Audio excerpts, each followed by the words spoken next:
Siguiendo con las clases de nefrología pediátrica, vamos al tema de hematuria, ¿verdad? Como definición, sabemos entonces que los glóbulos rojos, ¿cierto? Tienen que ser más de 5 por campo para definir hematuria y que estas tienen que ser en 2 orinas consecutivas con una diferencia en 2 a 4 semanas. O sea, esa es una hematuria que es persistente y no solo una aislada.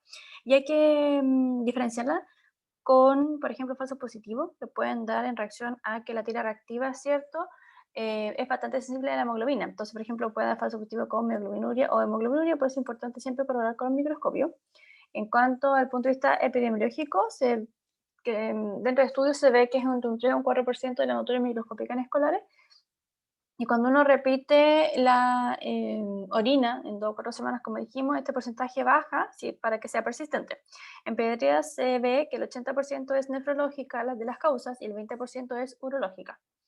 Hematuria o no hematuria. Entonces acá entramos con el tema que dijimos recién, si es realmente una hematuria o no, o por ejemplo pueden haber cambios en el color de la orina sin ser necesariamente hematúrica, por ejemplo asociado a la presencia de fármacos y tóxicos, la presencia de ciertos alimentos colorantes y pigmentos, como ya dijimos, y asociado a diferentes enfermedades. Dentro del origen de la hematuria, esto es lo más importante, categorizarlo y definirlo, si es una hematuria de tipo glomerular o una hematuria no glomerular, para ordenarse un poco en el estudio.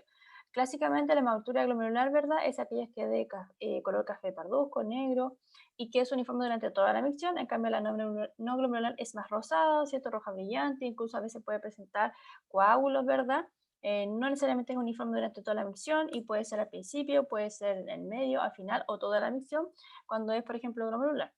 La presencia de cilindros hemáticos, en el glomerular sí va a estar, ¿verdad? Porque hay glóbulos rojos probablemente tal, y en la glomerular no va a estar. Y la presencia de glóbulo rojo dimórfico, que es lo más categórico, es más del 80% en glomerular, en no glomerular es menos del 20%, con la catocidio más del 5%. En cambio, la glomerular está ausente.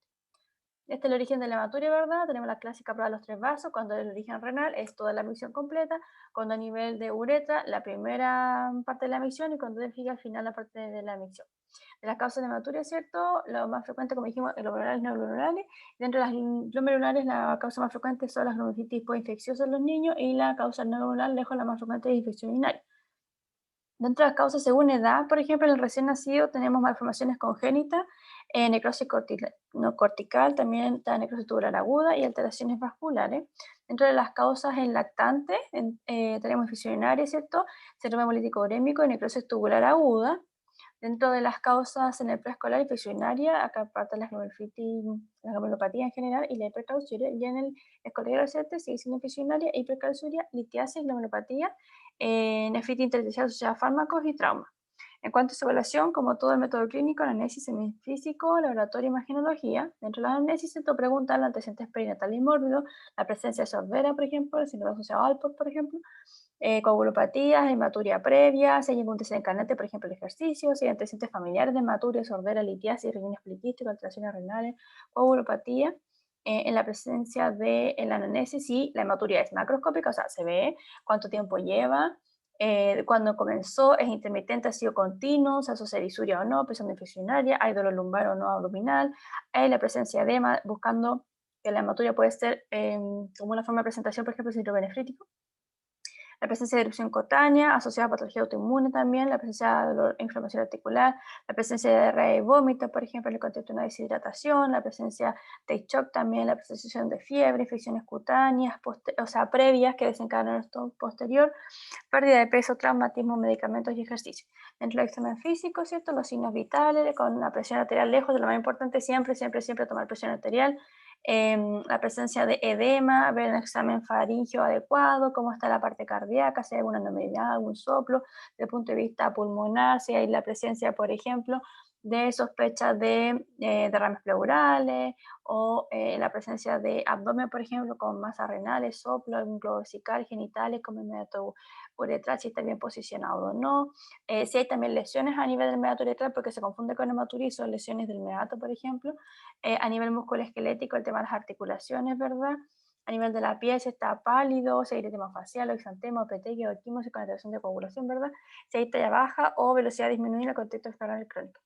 Y dentro de esto podemos catalogarlo en 3 grandes categorías: si es hematuria microscópica asintomática, que fue un hallazgo; si es hematuria microscópica que tiene síntomas clínicos; y se asocia no a proteinuria, la presencia de hematuria macroscópica. Entonces, en estas tres categorías podemos hacer el estudio. En la hematuria microscópica, ¿cierto? Cuando es asintomática, primero hay que corroborar la presencia de hematuria con una orina completa más juro, descartar la presencia de proteinuria y hipertensión, esto con el índice de proteinuria creatinuria o una proteinuria 24 horas, en dos muestras, ¿cierto? Una muestra por semana separada en 2 semanas, y el examen, el análisis de examen físico, ¿cierto? Si es glomerular, pediremos una función renal, si hay hematuria familiar, estudio familiar, si hay cierto hipercalciuria, hay que hacer el índice calciuria-creatinuria, que depende de la edad, pero en general más de 0,2 o más de 4 miligramos por kilo día cuando hay 24 horas, y si hay anomalías anatómicas, nefrológicas, una ecografía renal y vesical. Acá tenemos a grandes rasgos, ¿cierto? Hematuria microscópica asintomática, como ya dijimos, análisis en 2 semanas, ¿cierto? Y definir lo más importante si es hematuria glomerular o hematuria no glomerular. Y si es hematuria glomerular, definir, ¿cierto? La presencia o no de proteinuria con el índice más de 0,2 miligramos. O no glomerular, buscar el tema de hipercalciuria y ecografía renal y pruebas de coagulación. Entonces, hematuria microscópica más proteinuria, ¿cierto? Acá el problema es que tenemos alto riesgo de que sea una patología renal propiamente tal y que tienda a persistir en el tiempo, por eso sospechamos que puede ser alteraciones del glomérulo. Es así como el estudio se hace con hemograma completo más frote, función renal, gas, electrolito, albúmina, clearance de creatinina y proteinuria en 24 horas, que se puede hacer también con índice de proteinuria y creatinuria como primera aproximación. Hay que buscar complemento de inmunoglobulina y estudios de ASO, ¿cierto? También hay que estudiar el estudio inmunológico como ANA, anti-DNA o ANCA, pensando en glomerulonephritis o otras, o sea, causas pues infecciosas, puede ser por ejemplo lúpica, ¿cierto? O autoinmune, y la ecografía renal y vesical. Y de la hematuria macroscópica, entonces, una de las causas que hay que descartar, lejos las primeras causas son patologías como infección urinaria. Entonces, en aquellos niños que tengan dolor abdominal o lumbar o fiebre o síntomas infeccionales, habría que hospitalizar para su estudio. Y dentro del estudio, en estos síntomas, sería un hemograma completo, frotis, la función renal, coagulación, ¿cierto? Examen de orina con urocultivo siempre, ecografía renal y vesical. Y también hay que sospecharse de un paciente que tiene, por ejemplo, hematuria macroscópica asociada a hipertensión, edema proteinuria, puede ser un nefrítico, nefrótico, como impuro, por así decirlo, un síndrome hemolítico urémico, ¿cierto? Y hay que hospitalizarlo. Entonces, parte de este estudio sería, en este caso, pensando en esto, sería lo que dijimos recién, hemograma completo con frote, pensando en acá patología glomerular, función renal, gas, electrolito, albúmina, coagulación, ¿cierto? Un índice calciura, un índice, perdón, un índice de proteinuria calciuria, perdón, un índice proteinuria creatinuria, que es el índice aislado o puede ser en 24 horas. Y complementos C3, C4, ¿cierto? Inmunoglobulina y anticuerpos. Examen de orina completa molecular y la ecografía renal y vesical. Entonces acá hay un resumen de esto, ¿cierto? Entonces teníamos hematuria macroscópica, definir si es glomerular, si es no glomerular, y ahí posterior el estudio.